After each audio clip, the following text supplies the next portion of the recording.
I'm going to say something here, and we'll explore it at great length. Historicism is based on the principle of analogy.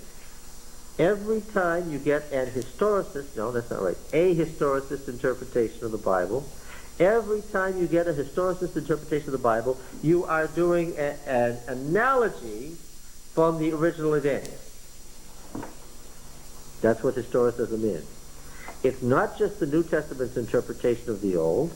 We can look at the later prophets' interpretation of the earlier prophets. I can look at how did Zechariah interpret Daniel?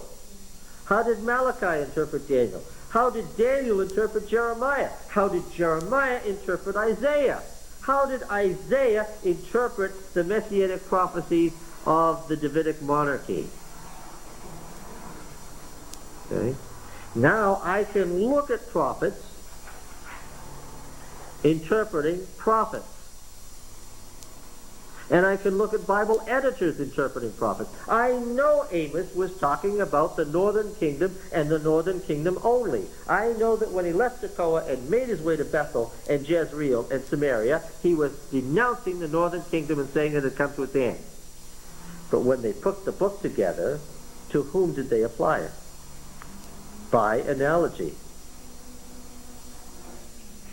When we got the book of Amos, to whom is it applied? By the time the book was written, the northern kingdom was dead and gone. Well, you could say then the book of Amos was useless. They applied it to Judah. And what kind of an interpretation is that?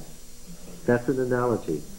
And when you take a prophecy that is something earlier in history, and you spread it out over time, and you apply it to later historical events, what principle of interpretation is that? That's historicism.